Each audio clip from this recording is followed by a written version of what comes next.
So we are here. Then we have folks chiming in from around the world on a webinar, and we have these four panelists, and then we have going out to YouTube Live as well. So we're together in weird ways. Yeah. Okay. Now, all right. Let's do this.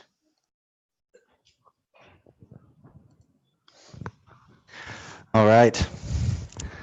Well, welcome everyone. I'm very honored to be helping facilitate this panel here. I also want to give a shout out to this conference in general and to Skeeter, Michael Pilarski, because the topic of this panel is actually interwoven throughout this whole weekend. Indigenous leadership and perspective in ecosystem restoration. And, you know, like we're learning, you can't solve a problem with the same ways of thinking that caused it. And, you know, the suppression and oppression of indigenous peoples is thousands of years old. And these are thousands of year old patterns that we're seeking to change. And it's a question. So I'm looking to see how can, I respect each of you so much and the wisdoms that you carry. And so I'm thinking we'll start by going down the line, or if you folks have any ideas about how we'll start from that end. Yeah, you guys, any ideas you have, that's how we're doing it. But just to facilitate this conversation of how does the global ecosystem restoration movement and the efforts of indigenous peoples to protect and restore their lands, how do we work together? What can be done to make more connections moving forward? So Ilarion, would you like to start? Yes, please. Oh yeah, I'll introduce everybody, and while I adjust the camera here. So Ilarion is a lute messenger. You feel free to correct. A lute messenger, huh? Onunga. Ah, okay. I'm sorry. Can you use the microphone, Ilarion? Unangan. All right. Ilarion Merkulef. Merkulef. Okay. Read my lips. Merkulef. Welcome and thank you. And we have John D. Liu. He's also been for decades with his conversations and films and catalyzing a lot of folks to realize ecosystem restoration is the great work of our time. And thank you for all your work. And in recent years has catalyzed the ecosystem restoration camps movement that's inspiring a lot of folks to get involved. And grandmother Agnes Baker Pilgrim from Takelma, where I live at Little Applegate, and just so I met you once at the Siskiyou Film Festival, and I remember hearing you speak about being a voice for the voiceless, and in your book, Wake Up World, and just so much respect for that, and I take your charge to let's do that together. Thank you. And grandmother Rita Long Visitor Holy Dance, yes, from representing Lakota and herself and her wisdom. Thank you so much for being here. Thank you. Okay, Ilarion, would you like to begin speaking? Okay, with what question? Oh, so we're moving forward. You know, how can the global ecosystem restoration movement that is really picking up consciousness and momentum ally more and be supportive of indigenous efforts, and how can indigenous leadership more and more express itself and perspective? Okay. Yeah. Well, I'll tell you a little bit about indigenous leadership. We have a Yupik people in Alaska. They're in the southwest portion of Alaska. And they call this the reverse society or the inside out society because we reversed all the laws for living. And we used to honor seniors, the elders. Now we honor youth. We tried to figure out how to get younger and younger. We used to have 1 foot in life and 1 foot in death in order to live. And now we are focused on life, taking apart pieces to try to understand it so that we can live longer. We used to take care of our dead. We would wash them and clothe them and do what is necessary for the deceased. But now we put our deceased into funeral homes, so we don't have to deal with death. And I go to senior centers, and there are people there that are elderly, and already half of them or more, their eyes are dead because they've lost their reason for living. We're wasting the energy of the knowledge of elders in white society because we say out of sight, out of mind, go away. We don't want to have anything to do with it because you remind us of our mortality. And that's sad because they have life wisdom too. And when an elderly person loses the purpose for living, they're done. There's no life in their eyes. And so they need purpose for living. And when they're looked to for their guidance, that's a purpose, a real purpose to them. Okay, anyway, this is part of the reversals that we've done in our society. The Yupik elders say that the biggest reversal that we have done is that now the mind tells the heart what to do instead of the heart telling the mind what to do. The mind's job is to implement and figure out how to implement what the heart is saying. But we reversed it now. We are using logic and rationality as the basis for making decisions today. And it's ass backwards, forgive me. It's ass backwards. And so I'll give you an example of what the Yupik elders did. There was a big election for the prime chief in Yupik country, representing 56 villages. And there were 7 candidates. And the 2 most popular candidates were at each other's throats. And that had a spin-off effect of affecting all the communities that were in this election. The communities were going against community, friends against friends, even broke out in city council meetings and tribal meetings, each part taking their side. And the Yupik elders did something totally unprecedented. They took control of the election. Not because they were concerned about who was going to be elected. They were concerned about how they're going to get elected. And so they invited me. I was on St. Paul Island, middle of the Bering Sea, and they invited me to Yupik country. They didn't tell me why, but they knew that I made a pledge that I'll go wherever elders say I should go. And so they didn't explain why. I didn't know why I was going. So when I finally got there, the go-between explained this situation that I just explained to you. And so we were going to a gymnasium with maybe 350, 400 people from all the villages. And these 7 candidates were there.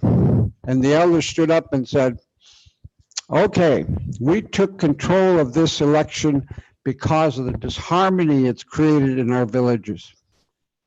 We are going to have an election here, and we're going to decide who the prime chief is. And we only have 2 rules. One, is that every candidate gets to speak about another candidate, and we'll pick who talks about who. Number two, that they must talk about the true good things about the other candidate. Yeah. Now, so I watched this, and these two most favorite candidates started talking about each other. And one said, you know, I know Mary.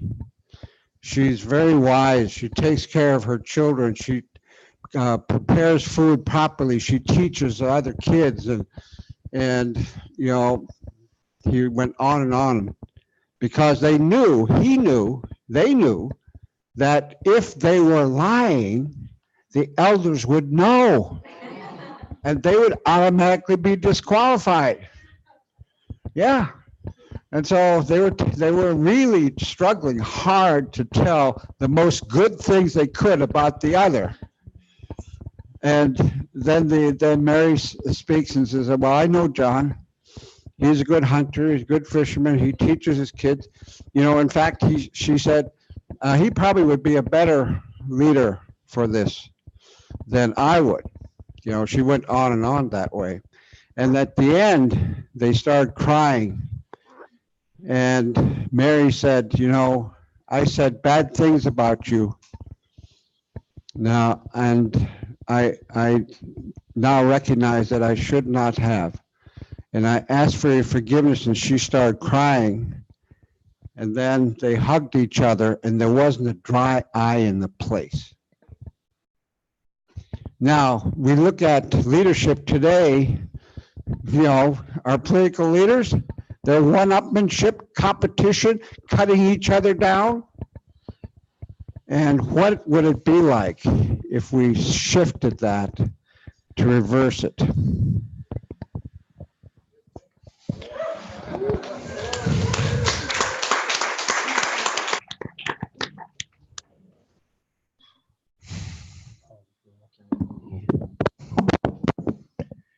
Well, hi. Okay, I'm here. So I better say something. Tell them where you're from.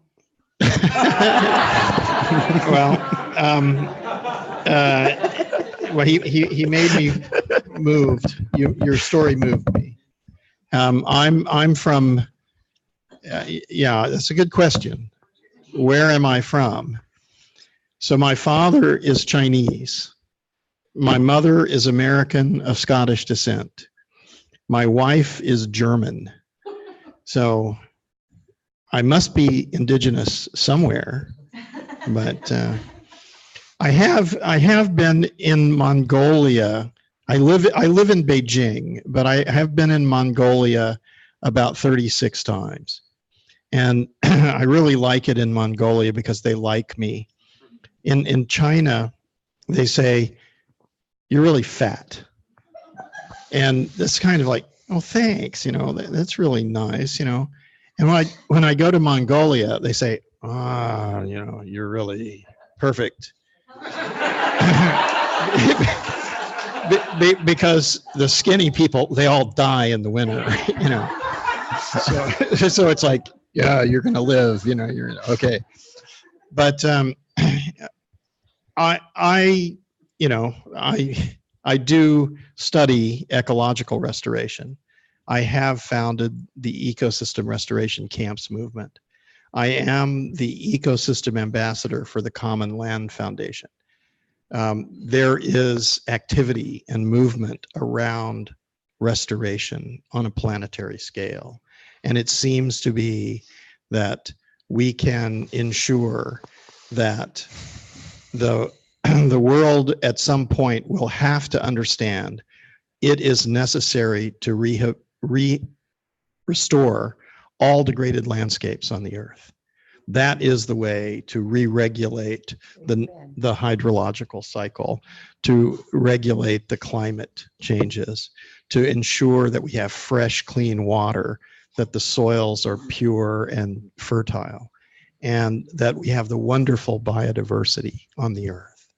So it's this message is the right message. And this is not a theoretical or something that, it's not virtual reality. We need to do this. We need to do this on a planetary scale.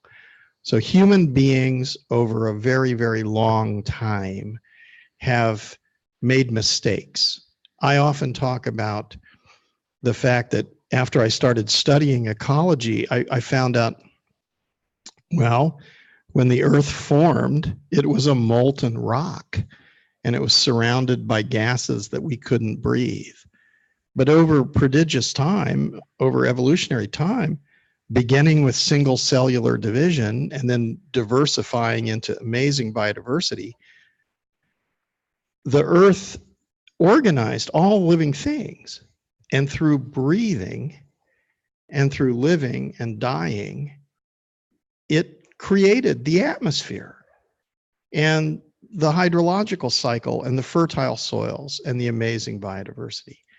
And this self-organization, self-regulation, it's from a scientific perspective, you might say it's a multi-dimensional symbiotic system. And this level of complexity is amazing and awe-inspiring, but it's also kind of understandable. We can understand it. We understand that all living things are breathing. We understand that for millions and billions of years, life has been living, and each generation of life has died and laid down its body to nurture the next generations.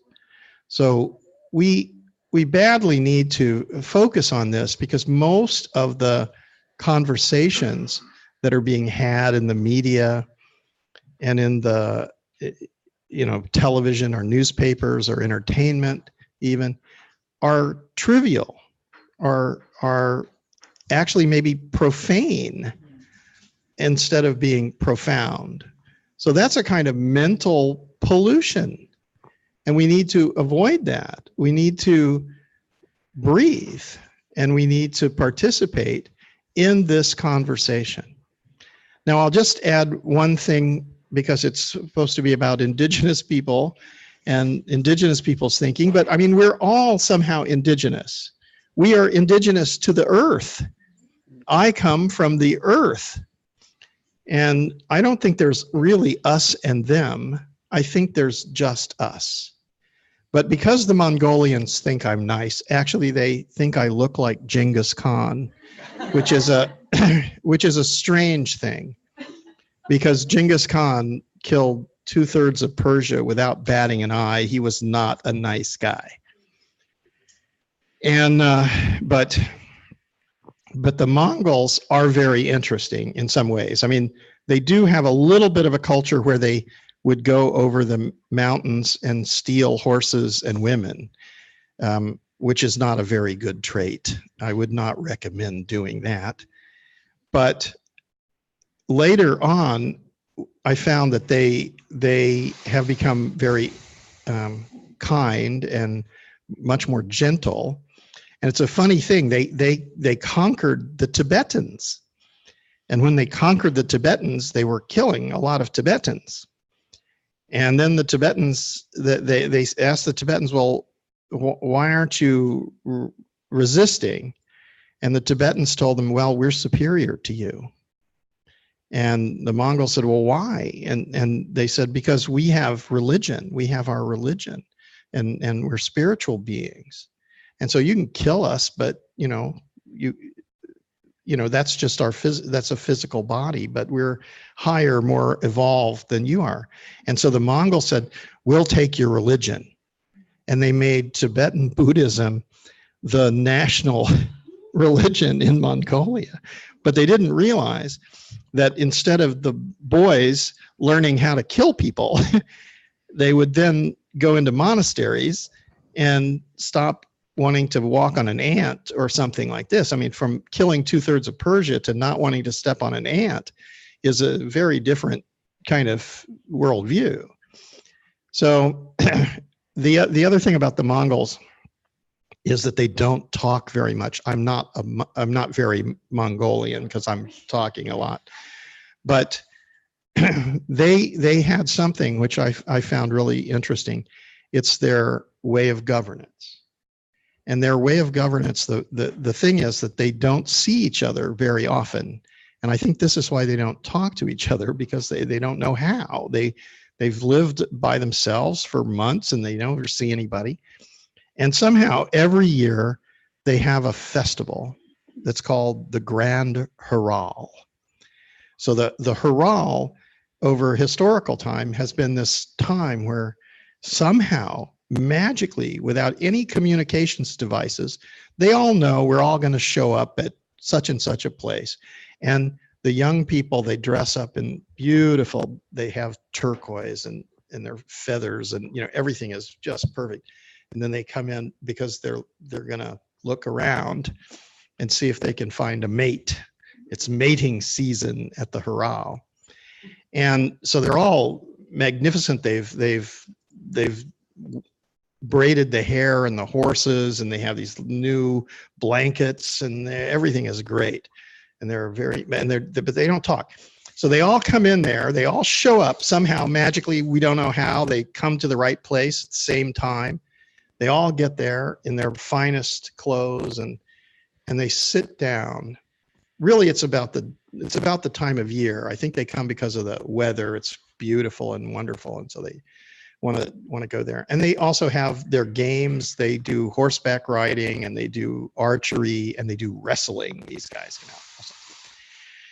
And so in the governance, what they do is they sit down, and then they're sort of silent because they don't talk very much.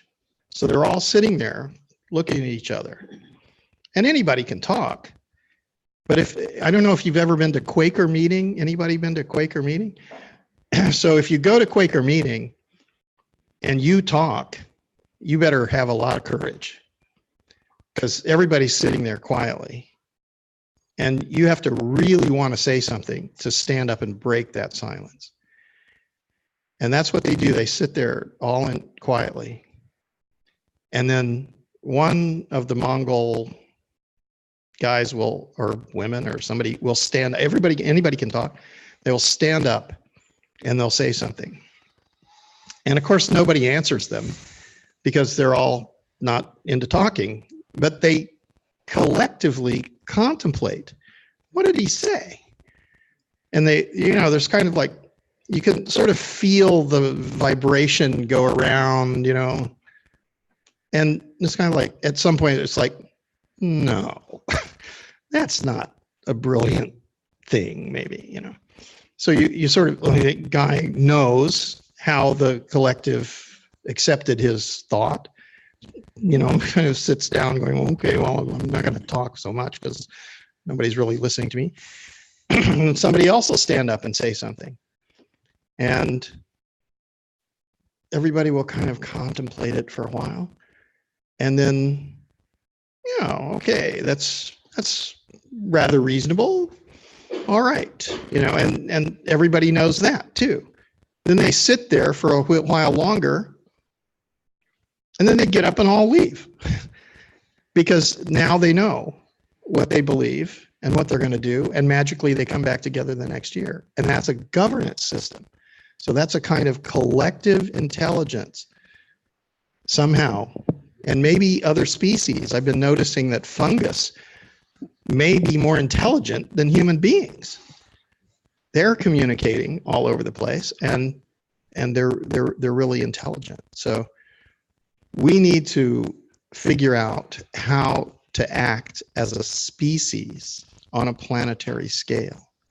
And somehow we need to get this collective consciousness and collective intelligence. And it, as you said, it's not the brain telling us what to do. It's that we know that this is true. and we're not inverting, we're not reversing the truth. And we definitely need to recognize that we are one generation or a few generations, and we're going to soon leave the scene. And there are more generations to come. There have been many before us, and there are many more coming after us, and we really have to get it right. So thanks for listening to me. Thank you. Thank you, John.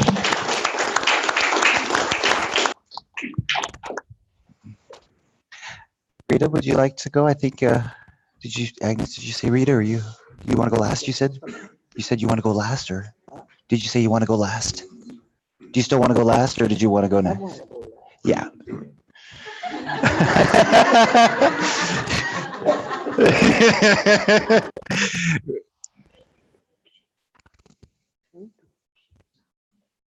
Oh. I love her, that's why. I'm glad to be here. I am, like you, a voice for the voiceless.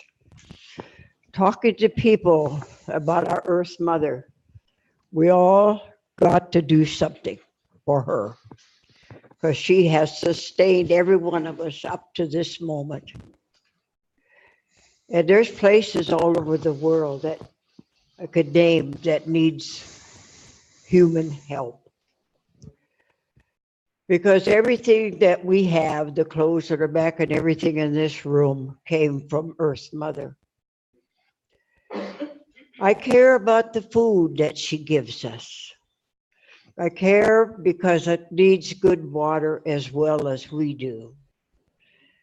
The good water that we need to drink. If you want your brain to keep functioning good, drink a lot of water, because those little cells need to be coated with water out throughout the day, right? So water is one of the greatest things. We're all born in water. We're all water babies. You know, I talked to the grandfathers touring the globe. And I told them, I hear you grandfathers are mentoring the young men. So you must have told them it took a woman's body to bring all you guys into this world. So do you love your mother? And so some of those grandfathers come up and said, we never taught them that. I said, well, how did you guys think you got here? You know, and so I said, there needs to be more respect in that area to the givers of life. And so we care about our earth, especially us grandmas that tour the globe. Do what we do. Talk to people. You got two hands, one brain, one mouth. Use them. You know, care about where you walk, where you live. Care about your food. Care about all things that keep you healthy. You know, and you have to be concerned and teach your children and walk upon Mother Earth that we need to put a hands on and give her a hand wherever you can. And so I am a voice for the voiceless. God called me a long time ago to be a voice for the voiceless. So it took a while to figure that out.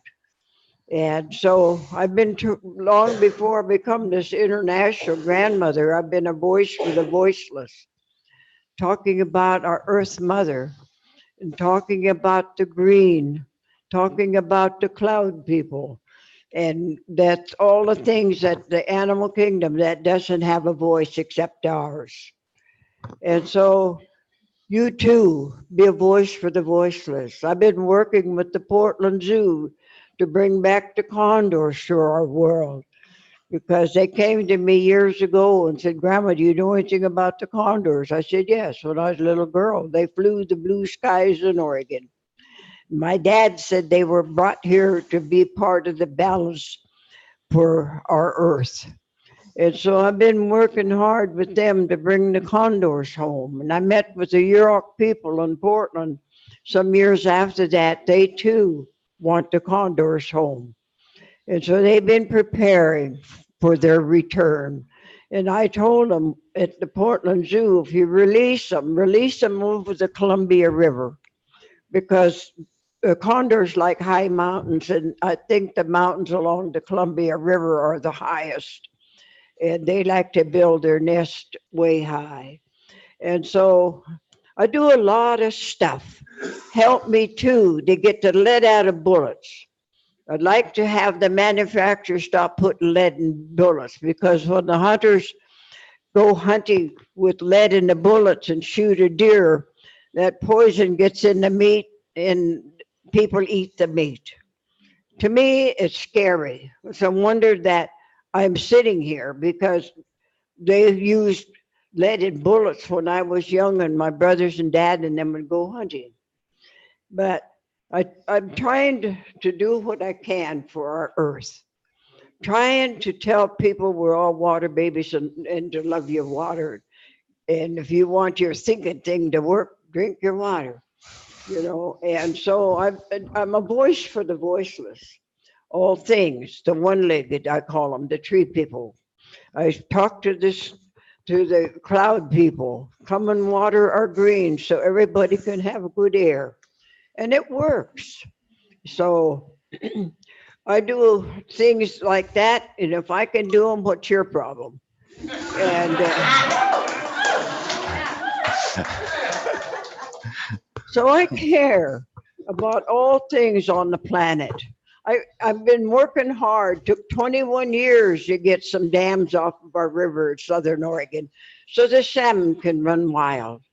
I pray every winter for the snow to come pack it south on top of the mountains so that in the spring the runoff will give good water for our fish. Because I cut my eye teeth on them things when I was little. And so I've been caring about our food system. I even pray for the bees. There, I was called by one of our people from the government staff in Oregon, Grandma, pray for the bees. The farmers are worried because the bees, they need them to carry the pollen, right? So I even go and do things like that. And because I care about our food, I care about what you're putting down here. And so I said, be careful what you're putting down there, and I just tell people, I kind of warn them about some of the stuff they're putting down there. And if you want to live a long time, you take care of your body. Watch what you're eating, watch what you're drinking. I pray that every place I travel around the world that there's good water, and there's places where people have to walk quite a ways for water. And to me, if one of them is old and can't, maybe bedridden, who gets their water for them? So I tell God, you take care of them, people like that. Watch over them. And so everybody needs to watch out what they're doing with their uh, hands to be putting what you're putting down here. Everybody in here needs to care about the water and make sure you're getting good water. The water in them bottles, I never thought I'd get this old and see water in a bottle. And when you buy it, is all the chemicals and elements in it, or does it leak out through the plastic?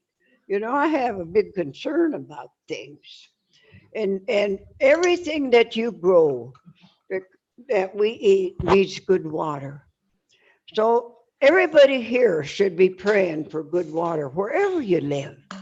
Take care of your elders. I don't care whether you're a relative to the elder or not, but help your elders. You will be gratified by God for giving them a hand.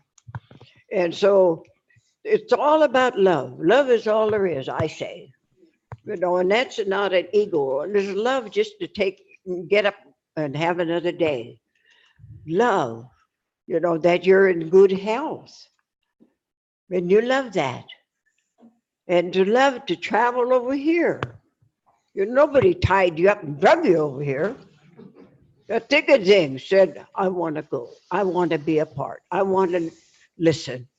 I want to learn. That's what you said when you come to this group here from all over the world. And so we're all in this leaky canoe together.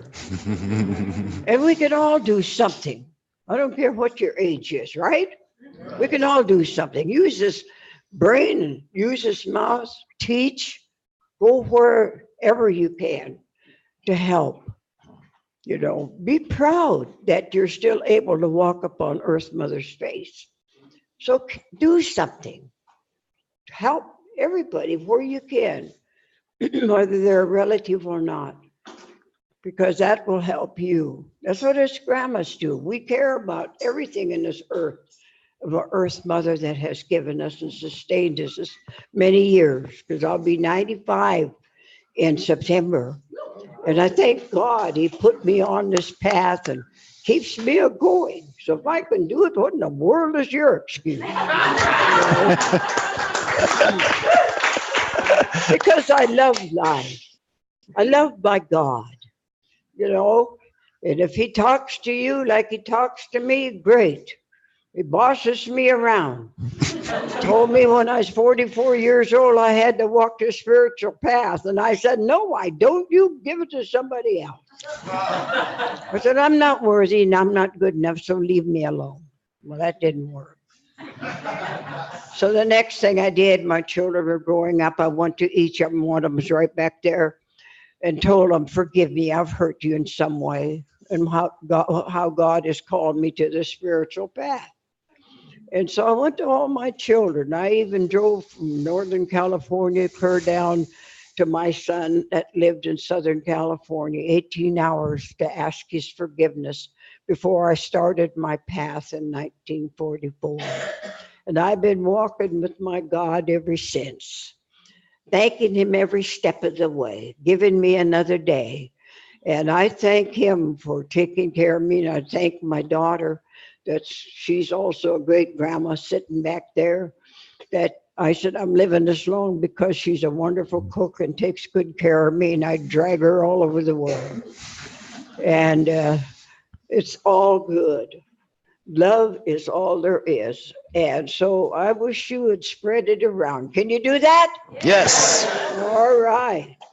Because it lightens your load. Just think of somebody else other than yourself for a while.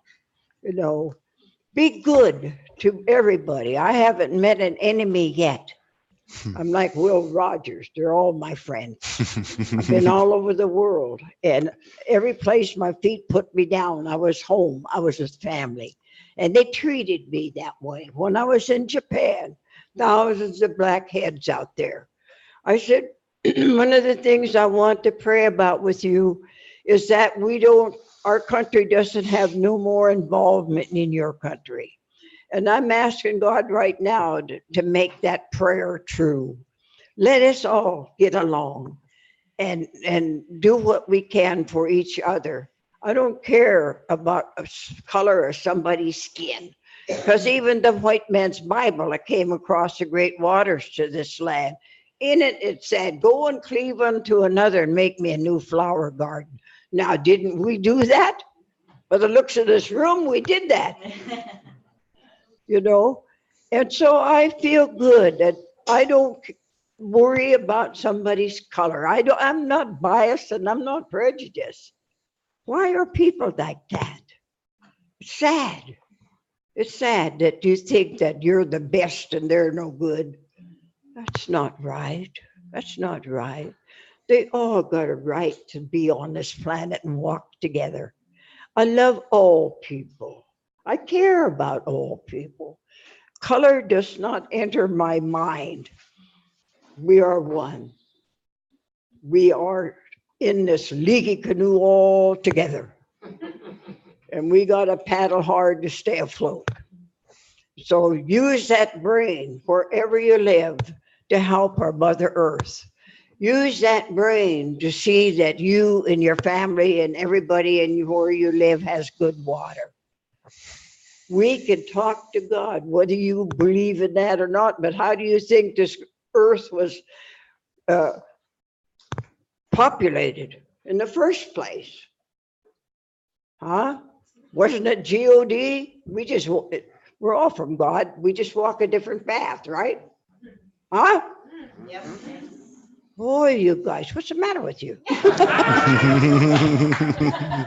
You know, We are a family. I look at you out there and we're family.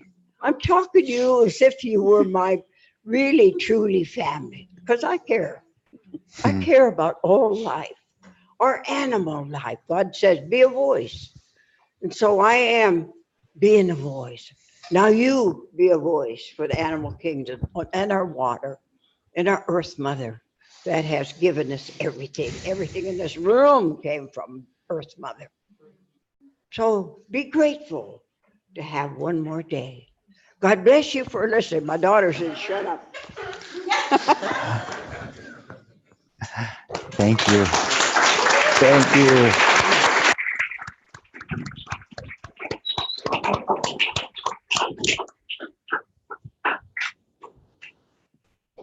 Good afternoon. Yeah. Well, I didn't know I was going to be here the way it was a couple of days ago. Our truck broke down on the way and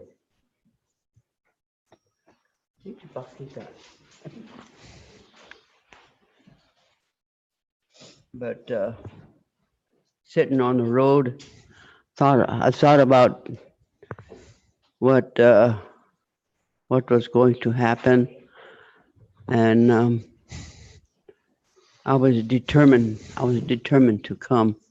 So I had to say a lot of prayers. Thank you, honey. Appreciate it. God bless.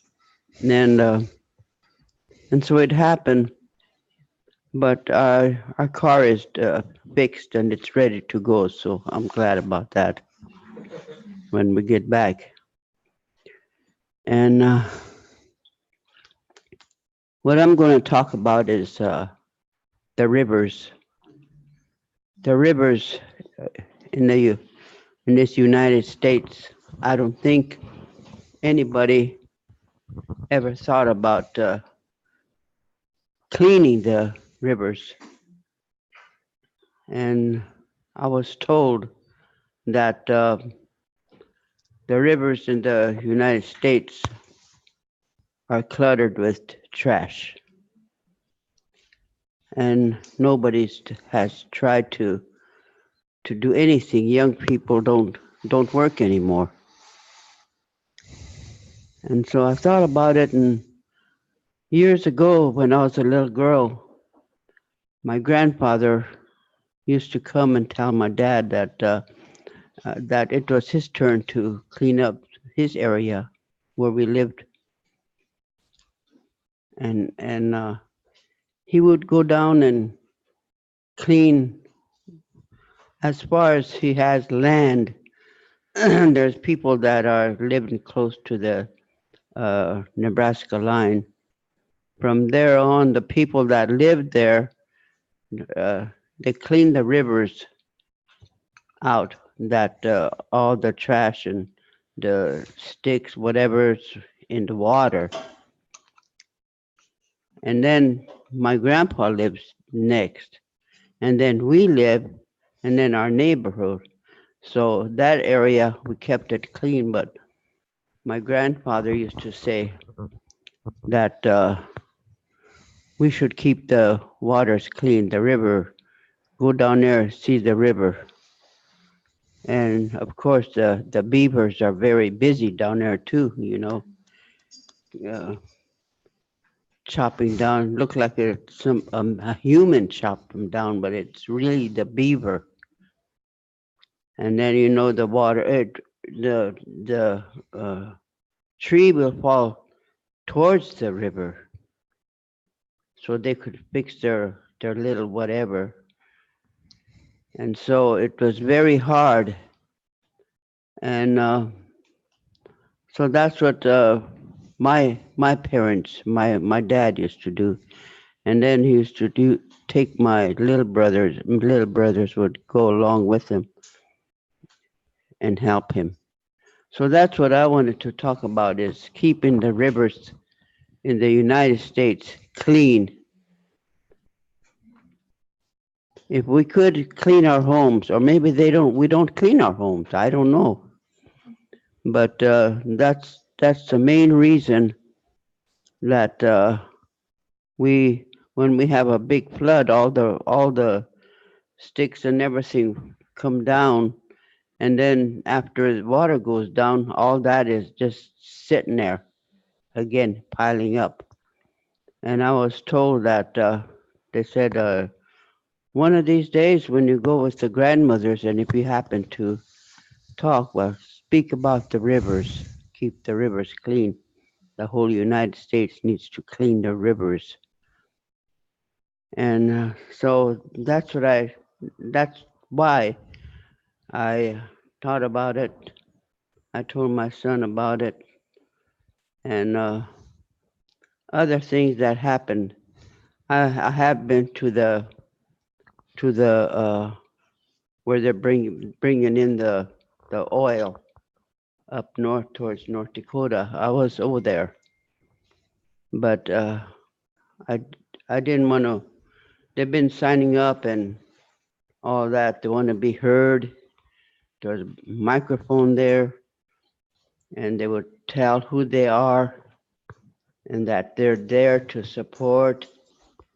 And I decided I'm not going to do that because if I tell them who I am, they're going to all start running towards me. Oh, she's one of the grandmothers, and So I didn't want to do that. I just covered myself, and I done my prayers over there so that the the man with the big machines won't come through and dig up because where they're coming is a great big lake there. And they stopped a little ways from there, but I don't know if they came on through. And so it's about cleaning the Unchimanka. Unchimanka means grandmother earth. In our language, it's Unchimanka. We have to take care of Unchimanka the best way we can. And we have tried, some of us tried, and it's very hard to go to different places. Like Grandma said, we traveled a lot. We traveled the whole world, and we have seen other things that needs to be taken care of. The people that live elsewhere across the big ocean, it's horrible. It's lonesome.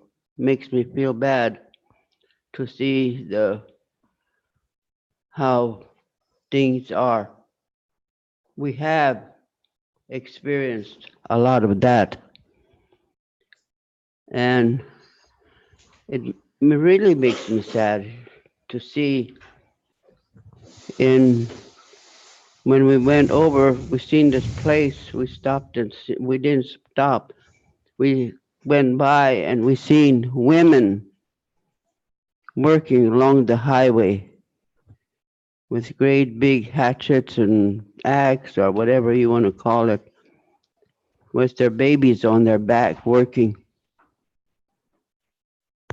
The buses were going by, but they didn't look at us.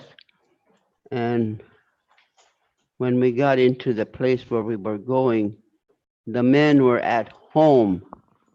They were cooking, making bread, while their wives were on the road working. And I thought, oh my God, I thought that was horrible.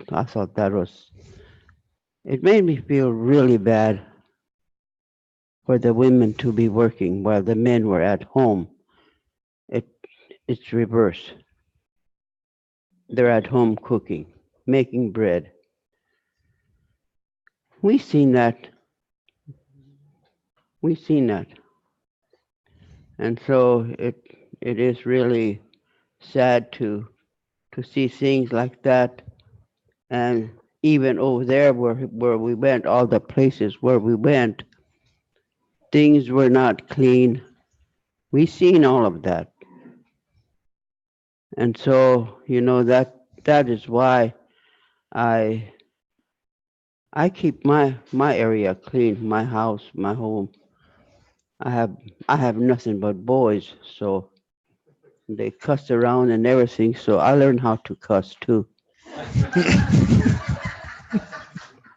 If they get mouthy, I use them bad words so they get around, and they know how to cook. If I'm not cooking, they know when I'm telling them this or that, and they don't do it, they'll get a cussing.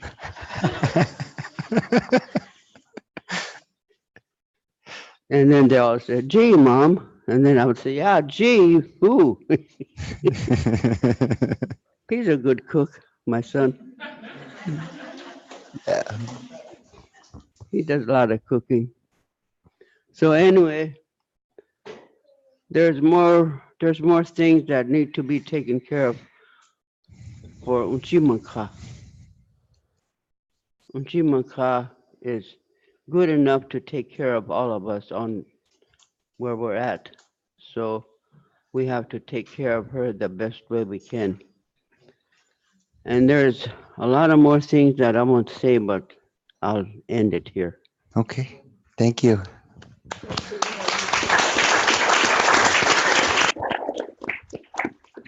All right. Well, we have lots of time for some conversation, get into some questions and stuff. So I'm going to start with questions, a couple questions here before taking one online. I'd like to say something first. Yes, I was okay, great. I was going to say if you had anything else, good, please. Yeah. We have what were called the original instructions. Every group, every indigenous group has their original instructions. And most people have heard about it, but don't know what it is. The original instructions, I'll tell you my story, the story of my people. When I was 16, I was lamenting about the fact that we couldn't make these incredible masks anymore, the ceremonial masks. And I decided to ask the oldest man in the village. He was 88 years old. He was the oldest person in the village. And because his grandfather was the last, for lack of a better way to put it, shaman in the village. And so I told him about my sadness. And he says, no, it's never been lost. You want to find it again? Go out to the edge of the sea, pick up a rock and a stick of driftwood, bang them together, listen to the rhythm of the waves, the rhythm of the animals, the rhythm of the wind, the rhythm of the grass, and make it beat with that. And then you go to your center and wait. But he said, you have to go to your center. Now, what he meant was you have to get out of your head and you be in your heart. And when you set your intention, you don't set it in your mind because the mind is not operating. You set it at the cellular level of the body. And then wait means you must have faith, complete faith that the answer will come. And so I did that. I was 16 years old and I did that. And it was after some difficulty, I was able to get to that place. I knew how to get out of the mind because I learned that when I was 6 years old, where not a single thought would run through my mind for hours, and be in my heart and set my intention. That was easy for me. I want to know how to make these masks. And I sat there and I trusted completely, implicitly in life, in the process of living, in my life, in the Creator. Implicitly trust all the way. And after a couple hours, a small hole opened up in my mind's eye. And out of this hole, it got bigger and bigger, came 100 different masks. I'm not an artist. I draw stick people. Yeah. But here were these incredible masks. So I went back and told the old man, because I thought maybe I imagined it. He said, you touch the womb at the center of the universe, where all creation and all creativity comes from. And it came through. This is how our people would get our instructions, our original instructions. This is how people around the world used to get the original instructions. And this is what we need now. We need to have these original instructions. Now, elders have been going around the world for the last 25 years, sharing what they know about their sacred teachings with other Indigenous people in prayer that the hoop of sacred teachings will be made whole again, because a long time ago, through the internet, not the internet, the internet, the spiritual leaders conferred around the world.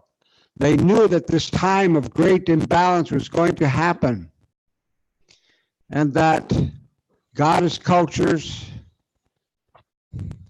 women, Mother Earth-based cultures, and Mother Earth herself would be violated. And these original instructions have a feminine base. So they had to be hidden. So they decided to hide it. And the way they did it was ingenious, because the original instructions were templated around the world, identical, except made different by language, culture, and the vibration of the land. That was the only difference. This is why we can go anywhere in the world and I can understand in ceremony what's happening, but I can't understand the culture or the language. And so I'm welcomed wherever I go because of that. And they decided that they would, each part of the world would forget one part of the sacred teaching, but no two parts of the world would forget the same one. Knowing that the only time that human beings will be worthy again to have the hoop of the sacred teachings whole again was when they opened up their hearts and started to share what they know. And that's what we've got to do. It's not going to be any technology that's going to get us out of this. Not any technique that's going to get us out of this mess that we made. Only you know what your gift is to the world that comes to your heart from the connection to the divine. And you have a responsibility now to get to your heart, to listen to what it's telling you that you need to do. Because everybody is different and you have different callings. I can't tell you what it is, but I know that I can tell you that we are here for this purpose right now. The Great Spirit, the Spirit that lives in all things, did not put us here by accident. We are here for this reason. And you've got to be able to access your heart.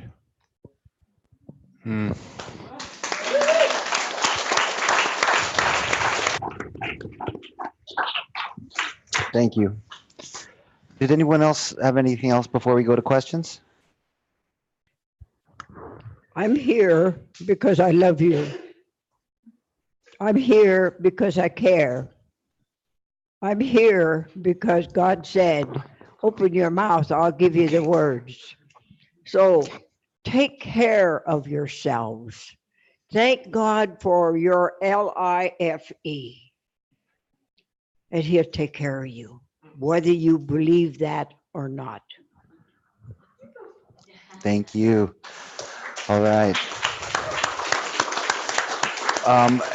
Before we move to questions, Margot, you're first, but Rita's son, what's your name? Nathan. Nathan. Nathan has a comment. Yes. We're passing this around because the wireless broke, so just hold it like a microphone. I just wanted to comment on what you said. When I was young, we had to listen to our elders. And now that I'm older, we have to listen to our youth. So in between there, I think my generation really hasn't had no say-so except listening to elders when we were young, and now we're listening to the youth. So I it's like a paradox, so what my generation is supposed to stay quiet and maybe just observe this whole experience. And I really haven't come to a conclusion as to why, that happened or why it's like that. I just want to comment on that. Yeah. Next. I absolutely agree with that. And I began to understand many things. As you said, a hunger for an original way of living. I'm tired of surviving. There's a big difference between surviving and living. And I understand that. And so, as the grandmothers always said, and we hear it again here today, I want each and every one of you to fully comprehend that water is the only thing that must be alive for us to consume it. Everything else first gives its life, whether it's a vegetable or a buffalo. Water must be alive because 65% of your body is made of water. And we also not only must take care of the rivers, but we must take care of the very creatures, the very animals as we label them, but to me they're the highest intelligent because they are the first of creation, such as the buffalo and the horses, so on and so forth. They are the healers of the soil which filters the water. And so I just wanted to share that knowledge just a little bit. So thank you, grandmothers. And the other knowledge keepers, keep spreading the good word, because this is now. As long as we continue on this path, there may not be a tomorrow, because right now we are standing on the throats of our children, not the future generations, but the children of today. Thank you. Okay. I'm going to answer his question about this time and listening. The elders are not necessarily old. They're not necessarily elderly. I met the 5-year-old elder. He knows 4 languages fluently, and no one ever taught him. And the elders go to him to remember the old words. Okay? So elders can be anybody, but it's got to be a person who has great wisdom and is recognized by the community, not by an individual, but by the community as having wisdom. And we are told today to listen to our elders. The elders that I work with, the wisdom weavers of the world, we call ourselves, they say they're very concerned about the young people having lost their way. And the ones who carry the traditions are the ones to show them what can be done. And most of that are elderly elders. And the young elders sometimes, like the 5-year-old who knows these 4 languages fluently. So this is a time to listen, but it's also time that we individually have to act, because it's not a question about whether or not the Mother Earth is going to survive and live. It's a question, according to the elders, about whether or not we human beings are going to survive. And we have very little time left. Thank you. We're going to get to Margot's question, but Grandma Agnes said she had a feeling that Precious had something to say. So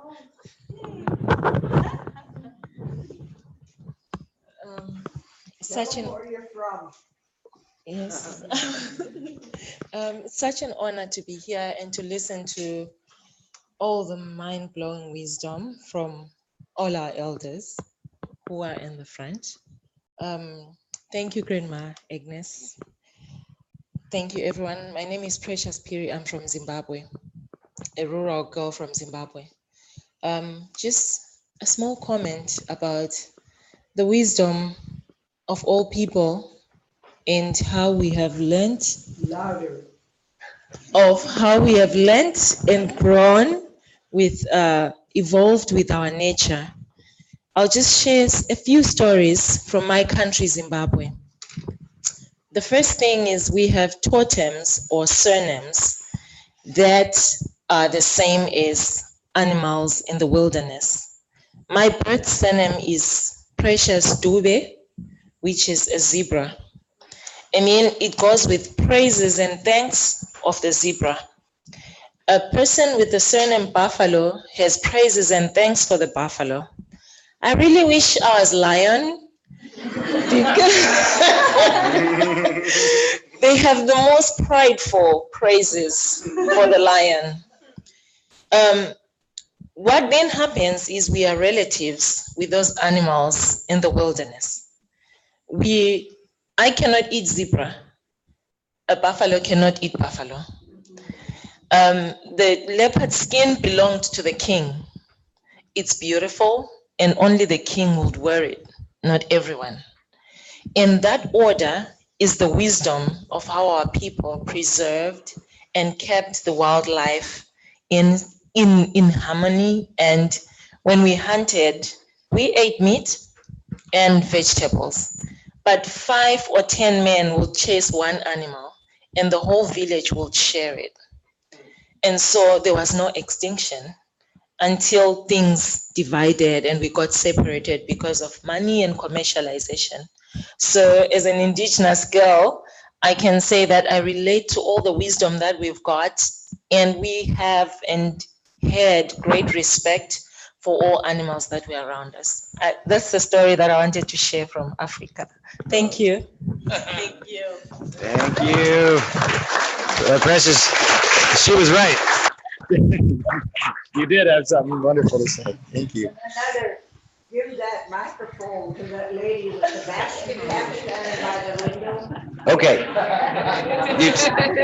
And then Margot had a question, so you guys can just take it over. Yeah. Right about there is perfect. Okay. Hello, everybody. My name is Elizabeth Azus, and I am a Yurok tribal member from Northern California. I was born into a traditional cultural family, so we dance, we carry regalia, we sing. Into a medicine family, so we gather. We protect our environment. We protect our people. Our children are the most important thing to us because 7 generations behind us and 7 generations in front of us, we must care for all of that. It's important. It's in our heart. It's who we are. You know, I tend to think from my heart constantly.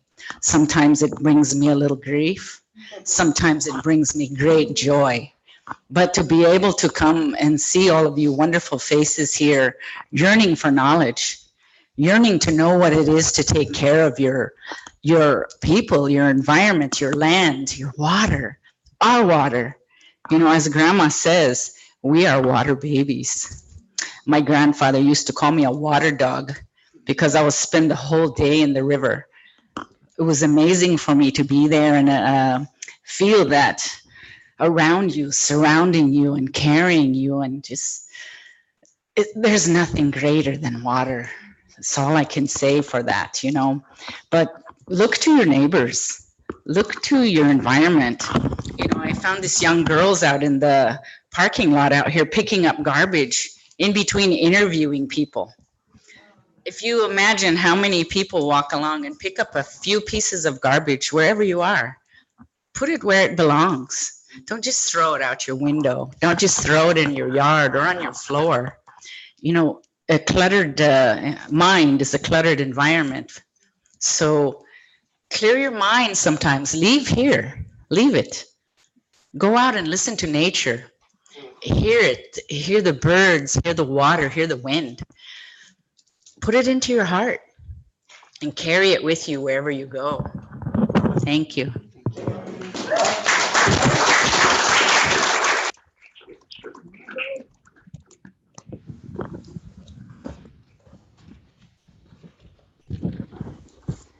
I tend to do a lot more talking and not enough listening. So I just have one question that I would like to ask of Alarian, and that is that earlier you said that we used to have 1 foot in life and 1 foot in death. And I was wondering what you meant by that. Yeah, it's wisdom that is shared all over the world in many different forms.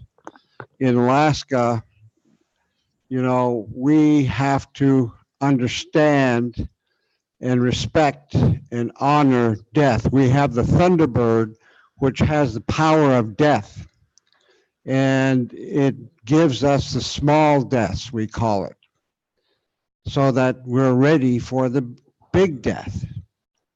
And unless you do that, you're not going to be able to live, because living without some thought of death, you're not living.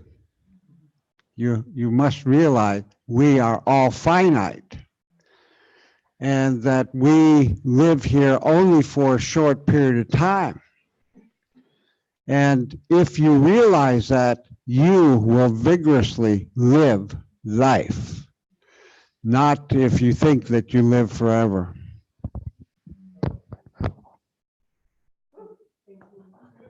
Thank you. All right, I'm going to take one question from Benjamin online. It's kind of long, but he says feel free to summarize. So how much of this process is like moving past a colonial mindset? It also talks about like this need for like scientific studies and data, and like you mentioned, Ilarion, kind of moving from the head to the heart. And basically, what can we say to that? Like John, you know, like you said, we're all Indigenous at some point. I don't remember the stories of my Indigenous ancestry, but what's involved with this, maybe certain patterns that have oppressed these patterns, even it oppressed my Indigenous ancestors as well. And so kind of how we're still embodying these, and maybe it's part of our Pythagorean data-driven mind too. What can we say to Benjamin's question? Roughly. May I speak? Please, yeah. Well, I think that we have to realize that all of us are the same. We're part of a larger organism. And so we've been socialized and studied and believed that we were separate, but we're not separate. And so we've been existing in a way which is not actually authentic or true. And I think for many people, this makes them very uncomfortable. And I noticed having been involved in the media for a very long time, that a lot of this is not profound. It isn't searching or seeking to identify or communicate truth. And it's a really great thing to do this. And the thing that I think is interesting is that each of us has life's energy. And what are we going to do with our life's energy? And I know when I started working as a journalist, I was running around trying to cover the stories and the big news events. And they were the biggest news events, like the rise of China or the collapse of the Soviet Union, this kind of thing. And I didn't really understand what was going on, but the job was go out and see what's going on and immediately make a satellite transmission and tell people what's going on. But after I started to study ecology, I noticed that instead of being cluttered in my mind and confused with all these things which are going on, but I don't quite understand them, my mind became quiet. And then I started to learn things I never thought I could learn. And now what I realize is that, well, it's an honor to be sitting here and having you listen to me, but I realize that everyone has life's energy. And if everyone pursues the use of this in service to the earth and to humanity, then we really don't know what we can do. So I never, early on when I was studying, I never thought much about Africa. And then I got a fellowship, and the director of the institute said, "You have to go to Africa." And when he said that, I went, "Africa, okay." And then as soon as he said that, things started to align. The Global Environment Facility called me up, a man I'd never heard of, and he said, "We're going to have the Global Environment Facility re-up meeting, and we want you to go to speak at the high-level technical roundtable." You know, I dropped out of college to be a cameraman, and I'm supposed to go and talk to the ministers of environment in Africa. And he said, if this is like an audition, you know, he's on the telephone from Washington, D.C., and he says, "Well, you know, if we send you, what will you tell them?" And I said, "Well, I would tell them that there are principles, and these principles in Earth systems are simply natural laws, and they're true, and we have to follow them. If you break these natural laws, there are serious consequences, and we're facing these consequences now because we don't quite understand them. And in everything that I've seen in my observations and research suggests that biodiversity, biomass, and accumulated organic matter are the indicators and determinants of ecological function and are the basis of all the systems." And he said, "Okay, you can go." And so then I went to Africa and I spoke to these people, and all the top scientists were there, but I noticed that the top scientists don't know how to talk to people, because when they talk, nobody understands what they're saying. And it became interesting because I could tell them in a normal way what was going on. And then it was very strange because I was very busy, and they made me talk to a group called Terra Africa. And so I'm speaking also to Terra Africa, but I have to run from that to the airport to fly to Rwanda, and it's Saturday evening.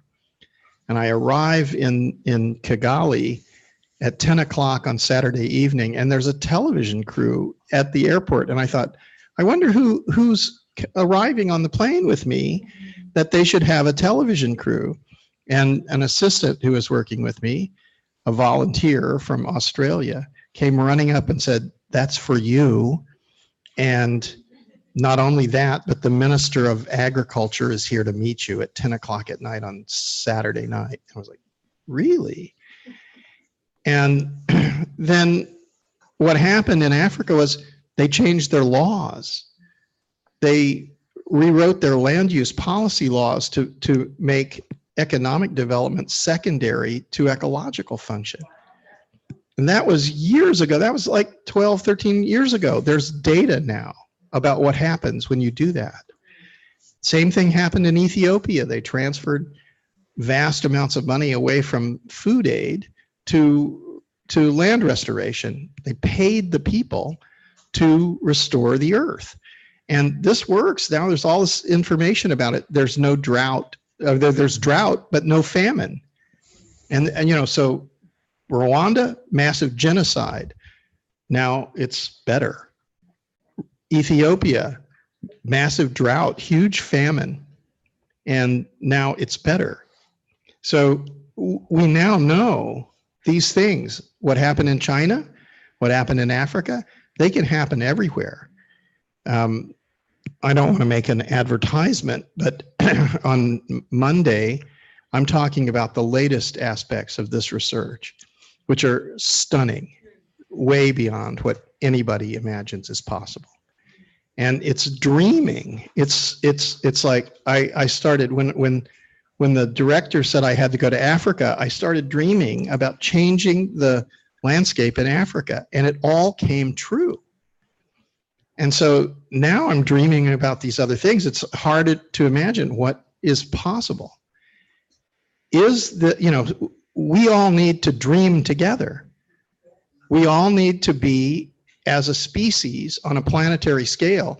And if this is rare, if we are a rare group of people, because we're talking about earth repair, but I must tell you, I go all over the world and there are more groups and many groups, and everybody is talking about this, and there are camps forming, and there are people.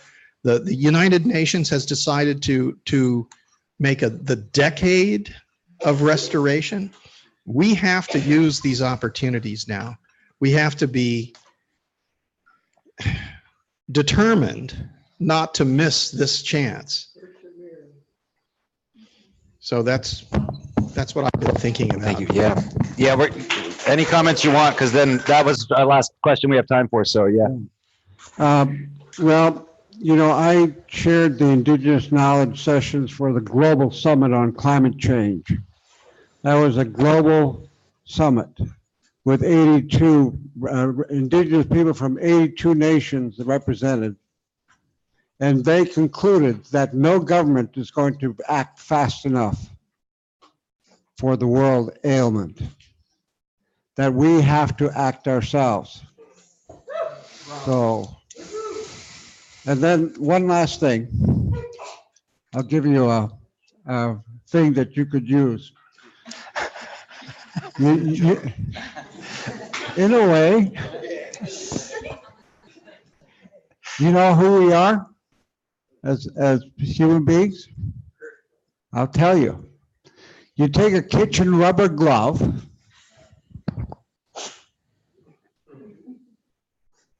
these fingers think they're human when we're one breath.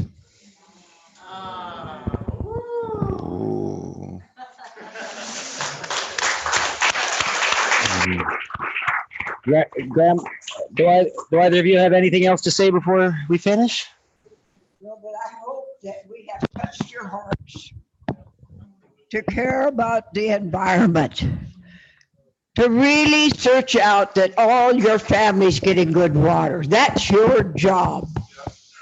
You know, take care of your water. That's one of the biggest things as I journey the globe. Water. You're all water babies, so you better start caring what's going down here and how much is going down there. Is it enough to water this thing up here? Make sure you're getting good water. Can you do that? Yes, Grandma. Yes. Well, thank you so much. I was reminded yesterday after the panel, I totally forgot to introduce myself, so I just remembered to do that. So I'm Tim Sexauer, creator of the Muse Ecology Podcast. So if you want to check that out. And thank you so much. Thank you to our panel. Thank you to all you folks. Thank you to you folks online. And let's keep working. Thank you.